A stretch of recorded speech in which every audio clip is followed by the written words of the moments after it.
आज मैं एक ऐसे राजनेता के बारे में बात करने जा रहा हूं जो किसी नाम का मोहताज नहीं है, जिन्होंने बहुत कम समय में अपना एक अलग पहचान बना चुका है।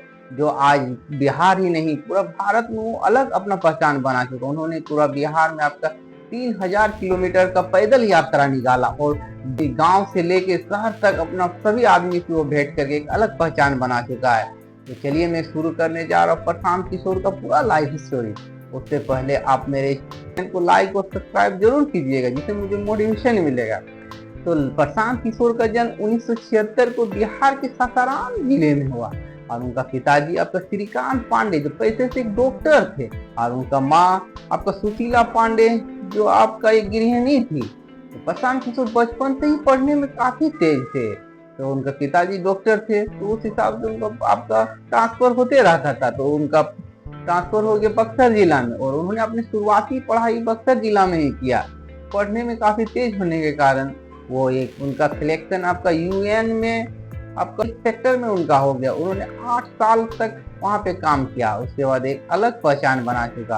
और उनका शादी आपका जानवी दास से जो गुवाहाटी के रहने वाली थी, वो भी एक डॉक्टर थी और उनका एक बेटा भी है। उसके बाद उन्होंने यूएन में 8 साल जॉब करने के बाद वो भारत आ गए और उसके बाद उनका सफर शुरू होता है आपका राजनीतिक में। फिर 2012 में उन्होंने जब 2012 में गुजरात का इलेक्शन था विधानसभा का, तो उनको जिम्मेदारी मिला गया कि रणनीतिकार के रूप में उन्होंने अपने रणनीति से इतना बेहतरीन रणनीति बनाए कि नरेंद्र मोदी को आपका मुख्यमंत्री बनाने में 2012 में बहुत सहयोग मिला। उसके बाद उनका प्रशांत किशोर के एक अलग पहचान बन गया। उसके बाद उन्होंने अपने दोस्तों के साथ मिलकर एक नाम पे एक आपका मीडिया संगठन रणनीतिकार बनाते उसका स्थापना किया। उसके बाद 2014 में जो भारत का लोकसभा का इलेक्शन हुआ, उस समय उन्होंने एक रणनीति बनाया और इलेक्शन जीतने में एक बहुत प्रशांत किशोर का जो रणनीति था वो बहुत काम आया। उसके बाद प्रशांत किशोर को सब जानने लगा, वो एक अलग उनका पहचान बन गया। इसके बाद प्रशांत किशोर को फिर जो 2015 में जब बिहार का विधानसभा हुआ, उस समय नीतीश कुमार और लालू प्रसाद यादव दोनों ने मिलकर, कांग्रेस ने मिलकर प्रशांत किशोर को रणनीति बनाने दिया और महागठबंधन की सरकार 2015 में बनाने में प्रशांत किशोर का जो रणनीति था वो बहुत काम आया। उसके बाद प्रशांत किशोर के एक अलग पहचान बन गया। तो पूरा भारत के राष्ट्र का नेता लोग सब प्रशांत किशोर के अपनी रणनीति बनाने में उनसे सवारा रहने लगा। उसके बाद 2016 में जब आपको उत्तर प्रदेश का इलेक्शन हुआ, उसमें आपका कांग्रेस और अखिलेश यादव ने उनको प्रशांत किशोर को रणनीति बनाने का काम दिया, मगर उसमें वो सफल नहीं हो पाए और कांग्रेस और अखिलेश यादव उस इलेक्शन को हार गए। उसके बाद प्रशांत किशोर नीतीश कुमार के साथ उनका संबंध अच्छा होने लगा और 2018 में उन्होंने जेडीयू ज्वाइन कर लिया और उन्हें राष्ट्रीय उपाध्यक्ष बनाया गया।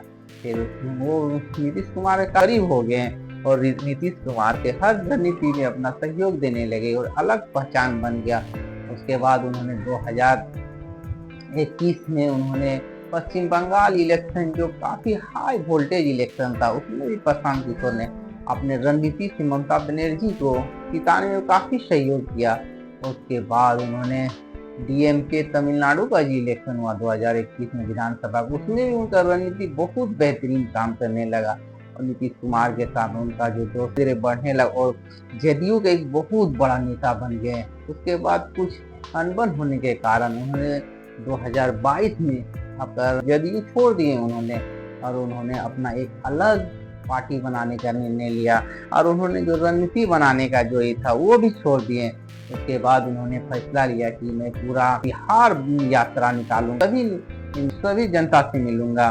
तो उन्होंने 3000 किलोमीटर का पूरा बिहार में यात्रा निकाला और सभी आदमी से मिला। उसके बाद उन्होंने एक रिस्पॉन्स मिला और उन्होंने 2024 में आपका जन स्वराज नाम एक पार्टी बना लिया। उसके बाद उन्होंने आज जब अभी 2025 में जो इलेक्शन होगा विधानसभा का, उन्होंने निर्णय लिया है कि मैं पूरा विधानसभा में अपना कैंडिडेट खड़ा करूंगा और उनका जो बोलने का स्टाइल है, शैली, वो बहुत ही अलग है। उनको एक बेहतरीन आपका राजनेता बना दिया है, एक अलग पहचान, बहुत कम समय में उन्होंने एक अलग पहचान बना दिया है।